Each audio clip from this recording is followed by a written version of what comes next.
Hello বন্ধুরা, কেমন আছো তোমরা সবাই? আশা করছি সবাই খুব ভালো আছো। অনেক দিন পরে একটা ছোট্ট মিনি ব্লগ শেয়ার করছি তোমাদের সাথে। আমরা গিয়েছিলাম রাম মন্দির দেখতে অযোধ্যা। তারপরে ঘুরে আসার পর থেকে আমি কোনো ব্লগে এখন পর্যন্ত দিয়ে উঠতে পারিনি। মোটামুটি টুকটাক কিছু ব্লগ বানিয়ে রেখেছি, বাট এডিট করা বাকি আছে। তোমাদের সাথে আস্তে আস্তে শেয়ার করবো। শরীরটা ঠিক ভালো ছিল না বলে এতদিন ধরে আমি ব্লগ শেয়ার করিনি। তো দেখো, আজকে সন্ধ্যাবেলা আমরা চলে এসেছি একটু মেলা ঘুরতে। সোনা গেছিলো সকালবেলা মামা বাড়ি, তো মামা বাড়ি থেকে ওকে নিয়ে ফেরার পথে মাকে বললাম যে চলো তাহলে একটু মেলাতে ঘুরি। মেলাতে সেরকম লোকজন ছিল না, ভিড়ও ছিল না, হয়তো অনেক দিন ধরে মেলাটা হচ্ছে বা এখানে অতটা লোক হয় না, আমি জানি না কী কারণ। বাট আমরা মেলায় ঢুকেছি, আর মেলায় ঢুকে সবার ফার্স্টে সোনা দেখে নিল ওই জলের মধ্যে একটা কি গাড়ি চলে না, নামটা আমি জানি না ঠিক, ওই গাড়ির মধ্যে ও দেখছিল। ও তো এখন 1.5 বছর হয়েছে সবে, তো ওকে তো কোনো জায়গাতে অ্যালাউ করে না, যে কোনো কিছুতেই ওকে অ্যালাউ করে না, তো তার জন্য ও আর চড়তে পারে না।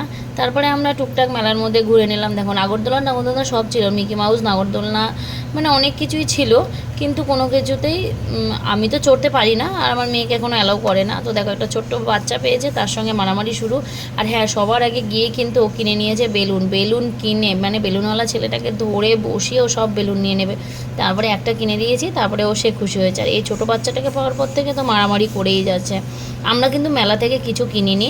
মেলাতে অ্যাকচুয়ালি আমাদের কেনা ছিল আমার মায়ের জন্য কটা কানের আর হোস্টেল, তো সেগুলো আমি মেলাতে ভালো পাইনি। তারপরে আমরা ওখান থেকে বেরিয়ে চলে এসেছিলাম বাজারে এসে মায়ের জন্য কিনেছি 2টো হোস্টেল আর 3টে কানের। সেগুলো আমি শেয়ার করতে ভুলে গেছি, কারণ সোনা আমার কোলে ছিল, আর ও থাকলে না এত দুষ্টুমি করে যে আমরা কিছু করেই উঠতে পারি না। তারপরে হোস্টেল ওগুলো কেনাকাটা হয়ে যাওয়ার পরে আমরা গিয়েছিলাম ফুচকা খেতে। ফুচকা খেয়ে আমরা চলে এসেছি বাড়িতে। আর তার মধ্যে সোনাকে ধরে ধরে দিয়েছিলাম আমি মার, কারণ মারটার পিছনে কারণ হচ্ছে গিয়ে, মানে খুব মারিনি, একটা চড় দিয়েছিলাম, কারণ ও বেলুনটা কিনলো, কিনে টিনে বেলুনটা নিয়ে খেলবে না, ও ধরে বেলুনটাকে ছুঁড়ে ড্রেনে ফেলে দিল। আমার ভীষণ খারাপ লাগে যে তুমি যখন শখ করে কিনেছো সেটাকে ভালো করে যত্ন করে রাখো। চলো টাটা, সবাই ভালো থেকো, আর আমার ব্লগটা কেমন লাগলো জানিও।